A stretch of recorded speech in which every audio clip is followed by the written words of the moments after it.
کی رحمت سے مدد کی پکار۔ السلام علیکم ورحمۃ اللہ وبرکاتہ۔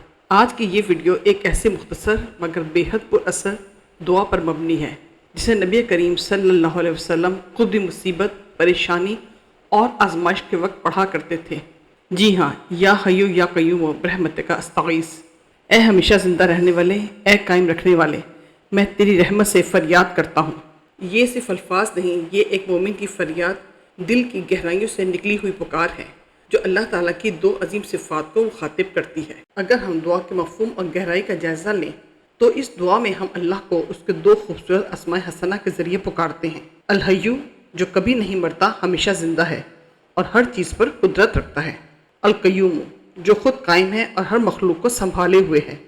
پھر ہم کہتے ہیں برحمتک استغیث، یعنی تیری رحمت سے مدد مانگتا ہوں۔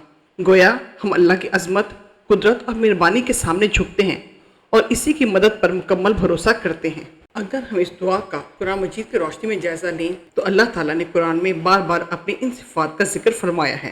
سورہ بقرہ کے آیت نمبر 255 آیت الکرسی ہے۔ اللہ لا الہ الا هو الحی القیوم، اللہ وہ ہے جس کے سوا کوئی معبود نہیں، ہمیشہ زندہ اور ہر چیز کو قائم رکھنے والا ہے۔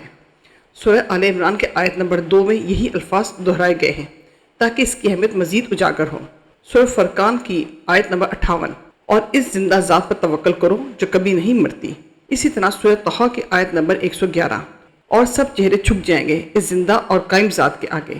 ان آیات سے ظاہر ہوتا ہے کہ الحیو اور القیوم وہ صفات ہیں جو اللہ کے لیے خاص ہیں، جو نہ کبھی سوتا ہے، نہ تھکتا ہے، نہ ختم ہوتا ہے۔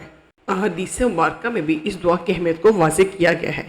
ترمذی میں حضرت انس رضی اللہ عنہ روایت کرتے ہیں، جب نبی کریم صلی اللہ علیہ وسلم کو کوئی پریشانی درپیش ہوتی تو آپ یہی دعا فرمایا کرتے، یا حیو یا قیوم برحمتک استغیث۔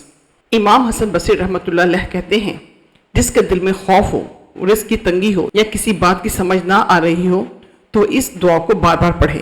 حدیث قدسی میں اللہ تعالیٰ فرماتا ہے، اے میرے بندے، تو اگر زمین و آسمان کے برابر گناہ لے آئے اور مجھ سے مغفرت چاہے تو میں تجھے معاف کر دوں گا۔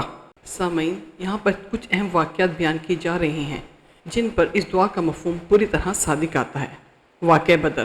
غزوہ بدر اسلام کی پہلی بڑی جنگ تھی جس میں مسلمان تعداد اور وسائل کے اعتبار سے کمزور تھے۔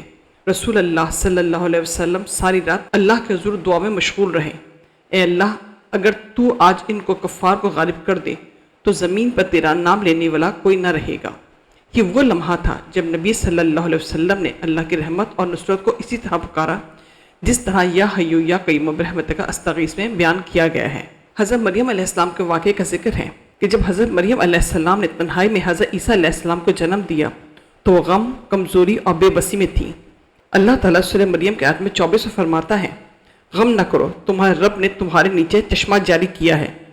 یہ اللہ تعالیٰ کا قیوم ہونا ظاہر کرتا ہے جو ہر وقت اپنی مخلوق کی کفالت کرتا ہے۔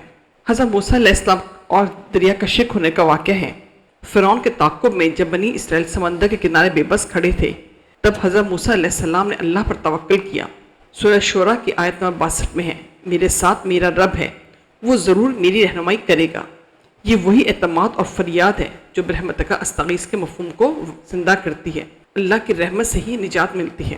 اسی طرح حضرت یونس علیہ السلام کی دعا جو انہوں نے مچھلی کے پیٹ میں مانگی تھی، جب حضرت یونس نے تنہائی اور تاریکی میں اللہ کو پکارا، لا الہ الا انت سبحانک انی کنت من الظالمین، تو اللہ تعالی نے فرمایا، ہم نے ان کی دعا قبول کی، غم سے نجات دی۔ یہ بھی اللہ کے زندہ اور قائم ذات کو پکارنے کا اعلیٰ نمونہ ہے۔ سامعین، ان تمام واقعات میں ایک بات مشترک ہے، اللہ کی طرف رجوع، مکمل توکل اور اس کی رحمت سے مدد مانگنا۔ یہی پیغام یا حیو یا قیوم برحمتک استغیث کا بھی ہے۔ اس دعا کے بہت سے عملی فوائد اور روحانی اثرات بھی ہیں۔ یہ دعا دل کی بے چینی ختم کرتی ہے، رزق میں کشادگی لاتی ہے، خوف و غم میں سکون دیتی ہے، اللہ کی رحمت کو متوجہ کرتی ہے، عبادات میں دل لگاتی ہے، گناہوں سے توبہ کا ذریعہ بنتی ہے۔ یہ دعا روزانہ فجر اور عشاء کے بعد پڑھنے کی عادت بنائیں اور مشکل حالات میں اس کو اپنا سہارا بنائیں۔ پیارے دوستو، اس دعا میں بہت سے پیغامات چھپے ہوئے ہیں۔ جب دنیا کے سب دروازے بند ہو جائیں، جب کوئی آواز سننے والا نہ ہو، جب آپ دل سے فریاد کرنا چاہیں تو صرف اتنا کہیں، یا حیو یا قیوم برحمتک استغیث۔ یقین کریں یہ الفاظ آسمانوں کو ہلا دیتے ہیں، اللہ کی رحمت کو جگا دیتے ہیں اور مدد ضرور آتی ہے جو انسانوں سے ممکن نہیں۔ ناظرین، اگر آپ کو یہ ویڈیو فائدہ مند لگی ہو تو لائک کریں، دوسروں سے شیئر کریں اور ہمارے چینل کو سبسکرائب کرنا نہ بھولیں۔ اللہ ہمیں ہمیشہ اپنے ناموں سے پکارنے کی توفیق دے اور ہمیں اپنی خاص رحمت سے نوازے۔ آمین یا رب العالمین۔